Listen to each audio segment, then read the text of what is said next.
అన్న నా కర్మగాలి ఏమైందో అంటే నా బ్యాడ్ లక్ మరి నేను ఏ గ్రామంలో పుట్టినో నాకు తెలియదు కానీ సో నేను ప్రతిసారి అనుకుంటున్నా ఈసారి ఇమ్మాన్యుయల్ కప్పు కొడితే బాగుండు అని అనుకున్నా కానీ ఏందో అంటే మొత్తం రివర్స్ అయిపోతుంది. సో ఇమ్మాన్యుయల్ కప్పు కొట్టలేని పరిస్థితిలో ఉంది.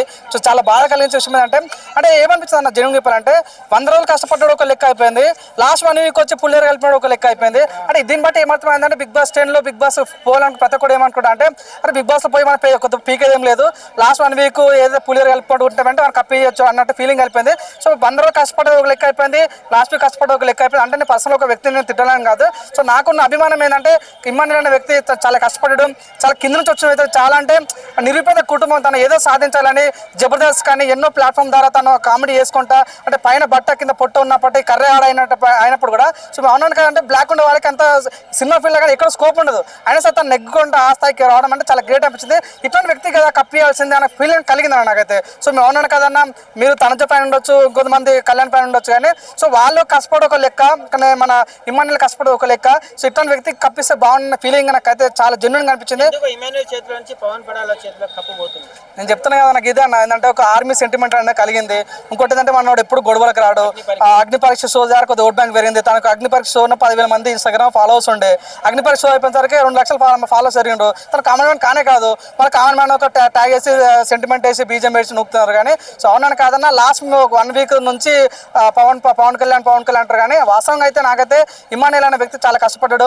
ఇస్తే తనుజకి ఇచ్చినప్పుడు పర్లేదు, కానీ అన్న తనుజ ఇమ్మాన్యుయల్ కూడా జరుగుతుంది అంటే మన తనుజ అంటే ఇమ్మాన్యుయల్ కష్టపడ్డాడు కదా అన్న, ఇమ్మాన్యుయల్కి ఇవ్వాలి, ఇస్తే తనుజకి ఇవ్వాలి అంటున్నా నేను.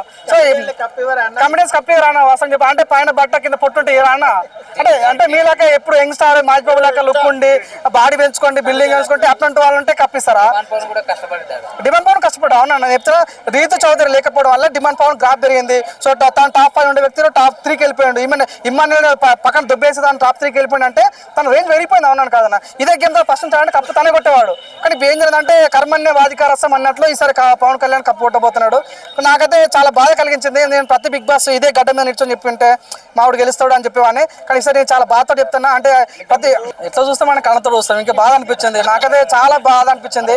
నిజంగా తట్టుకోలేను, చాలా జెన్యూన్ చెప్తున్నా. నేనైతే అంటే నాకు డబ్బులు ఇచ్చి ఇమ్మాన్యుయల్ చెప్పని చెప్పలేదు, కానీ జెన్యూన్ చెప్తున్నా. మంచి ఆడిండు, చాలా చక్కగా గేమ్ ఆడిండు, అందరు నవ్వించుండు, ఏడిపించుడు, సెంటిమెంట్ ద్వారా కానీ అందరు మెప్పించుండు. అది ఇట్లాంటి వ్యక్తి కదా కప్పియాల్సిన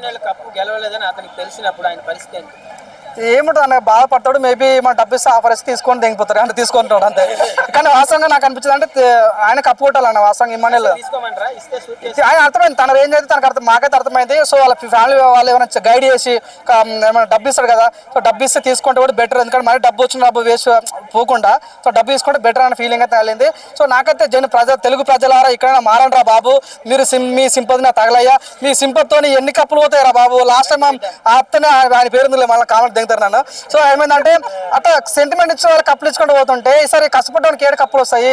సో నువ్వు అన్నాను కాదన్నా చూడన్నా ఎగ్జామ్ రాసిన వాడికి అంటే మంచిగా బైక్ రాసిన కప్పియాలి, కానీ సో ఏదో టీచర్తో క్లోజ్ ఉండదు కదా మనం కప్పియడం అనేది కరెక్ట్ కాదు. సో ఇస్తే తనుజకి అని ఇవ్వండి. కానీ సో నాకైతే వ్యక్తిగత కళ్యాణ్ మీద కోపం లేదు. వాస్తవంగా అయితే తనుజ ఇమ్మాన్యుయల్ కష్టపడ్డారు, వాళ్ళిద్దరు లవ్ స్టోరీ కూడా చాలా బాగుంటాయి. సో నాకైతే పర్సనల్గా చాలా బాగా అనిపించింది. ఒక విషయం తన జర్నీ చెప్పాలనిపిస్తుంది.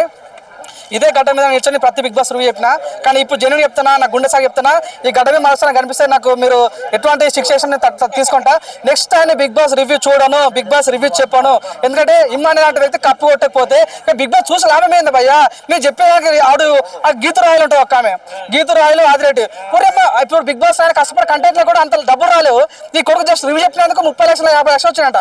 ఇక బాగుంది కదా, ఇంకా అందరికన్నా ఇదే బాగుంది. బిగ్ బాస్ డబ్బులు బిగ్ బాస్ రివ్యూ చెప్పుకుంటే డబ్బులు వస్తున్నాయి. సో దీని మీద అర్థం చేసుకోండి.